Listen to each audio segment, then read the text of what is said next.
देश में एक नया अंतर्राष्ट्रीय हवाई अड्डा वाणिज्यिक विमानन सेवाओं के लिए तैयार हो गया है।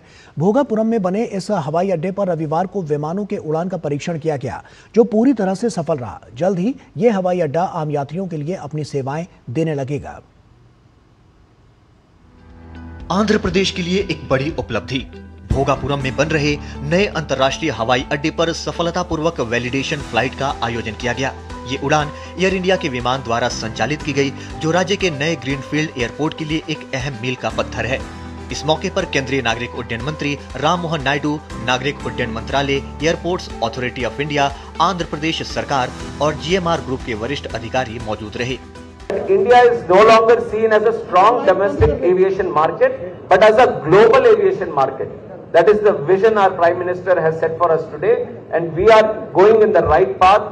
And the number of airports that we are launching, every 45 to 50 days we are having one airport launch. Either it's a new airport or it is an airport where we have expanded the capacity, and in the last 18 months itself we have done many, and the most prestigious of them has been the Navi Mumbai airport, which has also been pending for long decades. We have completed that, and very soon we are going to open the Noida Jewar airport also, which is on the verge of completion, and very soon we are going to see the Bhogapuram also launching its operations. So you are seeing how, with a vision to look into the future, we are creating the airports today. इस सफल उड़ान के साथ runway, navigation system और अन्य operational व्यवस्थाओं की जांच पूरी हो गई है, जो DGCA के सभी नियमों के अनुरूप है। कार्यक्रम को संबोधित करते हुए केंद्रीय नागरिक उड्डयन मंत्री ने कहा कि भोगापुरम एयरपोर्ट विकास का बड़ा इंजन बनेगा। इससे कनेक्टिविटी मजबूत होगी, व्यापार और पर्यटन को बढ़ावा मिलेगा और बड़े पैमाने पर रोजगार के अवसर पैदा होंगे।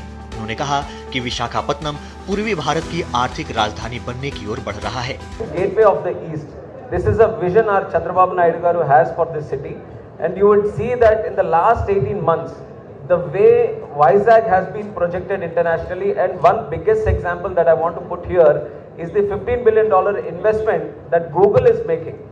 Google has always been situated in the Silicon Valley, and the first investment of this sort they are making outside of Silicon Valley, not even in the United States, not even in the Americas or the cross-Atlantic. They have come all the way to India, they have come all the way to Andhra, they have come all the way to Visakhapatnam.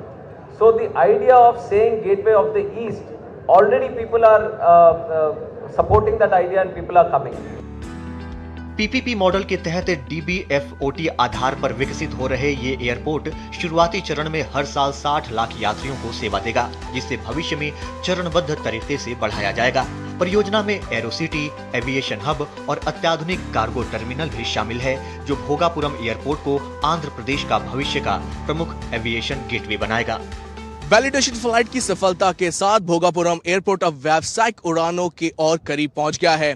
ये greenfield परियोजना आंध्र प्रदेश में हवाई connectivity को नई उड़ान देगी और आर्थिक विकास, पर्यटन और रोजगार को और मजबूत आधार प्रदान करेगी। कैमरा पर्सन अनिकेत दुबे के साथ मैं तापस भट्टाचार्य, दूरदर्शन समाचार, भोगापुरम इंटरनेशनल एयरपोर्ट, आंध्र।